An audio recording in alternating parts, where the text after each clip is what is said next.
ننھا ہاتھی۔ افریقہ کے ایک جنگل میں ایک ننھا منھا ہاتھی اپنے ماں باپ کے ساتھ رہتا تھا۔ وہ سارا دن درختوں کے پتے چباتا گھومتا پھرتا تھا۔ شام کو کسی تالاب یا ندی نالے سے پانی پی کر اپنی پیاس بجھا لیتا تھا۔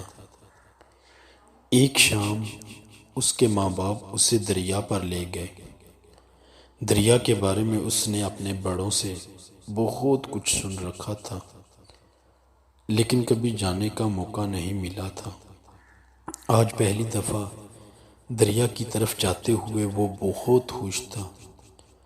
وہ راستے میں اچھلتا کودتا اور اٹکیلیاں کرتا جا رہا تھا۔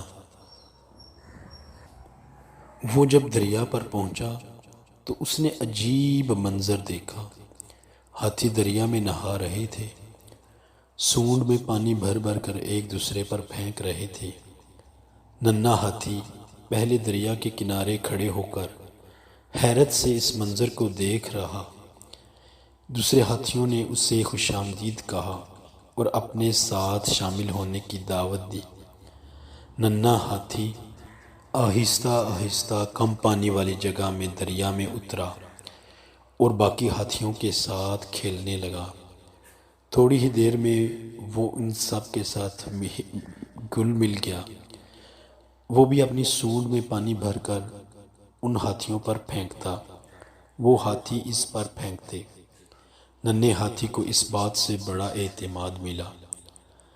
جب سورج غروب ہونے لگا تو ہاتھی دریا کے کنارے جمع ہو کر اس خوبصورت منظر کو دیکھنے لگے۔ ننھے ہاتھی نے بھی سورج کو دیکھا، لیکن تیز روشنی کی وجہ سے اس کی آنکھیں چندھیا گئیں، اس لیے اس نے ہاتھیوں کی طرف دیکھنا شروع کر دیا۔ وہ سوچنے لگا، میں بھی تو بڑے ہاتھیوں جیسا ہوں۔ کیا ہوا اگر میں عمر میں ان سے چھوٹا ہوں؟ ان کی سونڈ لمبی ہے تو میری بھی ہے، ان کی طرح میرے بھی دو بڑے بڑے کان ہیں، ان کے دو لمبے لمبے نوکیلے دانت ہیں تو مگر میرے دانت کہاں ہیں؟ اف اللہ، میرے دانت! وہ ایک دم پریشان ہو گیا۔ پہلے تو اس نے کبھی اس بارے میں سوچا ہی نہ تھا، اب وہ رونے لگا۔ اسے طرح طرح کے خیالات آنے لگے۔ شاید میرے دانت کہیں گر گئے ہیں اور مجھے پتہ ہی نہ چلا ہو۔ ایک خیال یہ تھا کہ اسے اپنی ماں کو صاف صاف بتا دینا چاہیے کہ اس کے دانت کہیں گر گئے ہیں۔ پھر اسے خیال آیا کہ ماں تو اسے جھڑکے گی کہ اس نے اپنے دانتوں کا خیال کیوں نہ رکھا اور دانت کہاں گم کر دیے۔ اس لیے اس نے فیصلہ کیا کہ کچھ بھی ہو جائے میں اپنے دانت خود ہی ڈھونڈ کے لاؤں گا۔ یہ سوچ کر ننھا ہاتھی اپنے دانتوں کی تلاش میں واپس جنگل کی طرف چل پڑا۔ اس نے درختوں، جھاڑیوں اور پودوں میں جگہ جگہ اپنے دانت تلاش کیے، مگر دانت کہیں نہیں ملے۔ اس کی نظر درخت پر بیٹھے ایک بندر پر پڑی۔ اس نے پہلے سلام کیا، پھر کہنے لگا، بندر چچا، میرے دانت کہیں گم ہو گئے ہیں، آپ نے تو کہیں نہیں دیکھے؟ دو لمبے نوکیلے دانت؟ نہیں ننھے میاں، میں نے تو تمہارے دانت کہیں نہیں دیکھے، بندر نے اسے جواب دیا۔ ننھا ہاتھی آگے چل پڑا۔ آگے جا کر اسے زرافہ ملا۔ اس نے زرافے کو سلام کیا اور پوچھا، تایا زرافہ، آپ نے میرے دو لمبے نوکیلے دانت تو نہیں دیکھے؟ مجھ سے گم ہو گئے ہیں۔ زرافے نے گردن کو بلند کر کے وہی جواب دیا جو بندر نے دیا تھا۔ ننھا ہاتھی پھر چل پڑا۔ اب اسے ایک شیر نظر آیا۔ اس نے شیر کو سلام کیا، پھر پوچھا، شیر دادا، آپ نے میرے دو لمبے نوکیلے دانت تو نہیں دیکھے؟ مجھ سے کہیں گم ہو گئے ہیں؟ شیر نے کہا، منّے، میں نے تو تمہارے دانت کہیں نہیں دیکھے۔ شیر نے کہا، منّے، میں نے تو تمہارے دانت کہیں نہیں دیکھے، لیکن کیسے گم ہو گئے؟ تم نے پہلے خیال کیوں نہ رکھا؟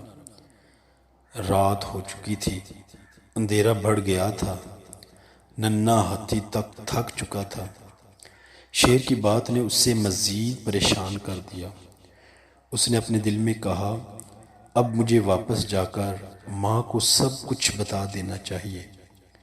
یہ سوچ کر ننھا ہاتھی واپس گھر کی طرف چل پڑا۔ ماں بڑی بے چینی کے ساتھ اس کا انتظار کر رہی تھی۔ جب وہ گھر پہنچا تو ماں نے پہلے اس کے ماتھے پر بوسہ دیا، پھر پوچھا، میرے بیٹے، تم اب تک کہاں تھے؟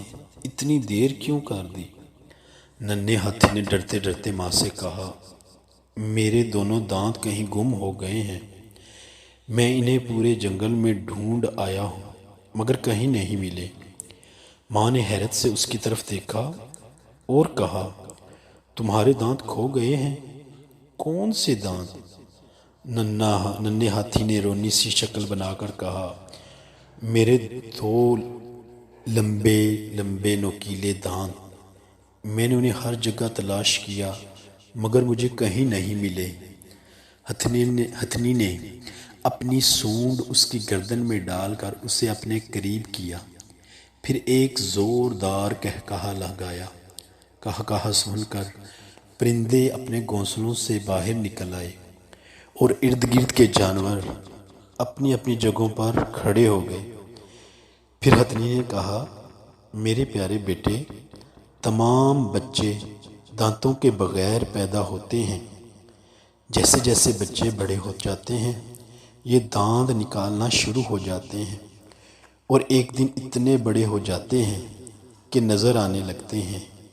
اس لیے میرے بھولے بیٹے، جب تم بڑے ہو جاؤ گے تو یہ دانت تمہارے منہ میں خود ہی نکل آئیں گے۔ ننھا ہاتھی حیرت سے بولا، اوہو، مجھے تو اس بات کا پتہ ہی نہیں تھا۔ دونوں ماں بیٹا اس بات پر ہنس پڑے اور دیر تک ہنستے رہے۔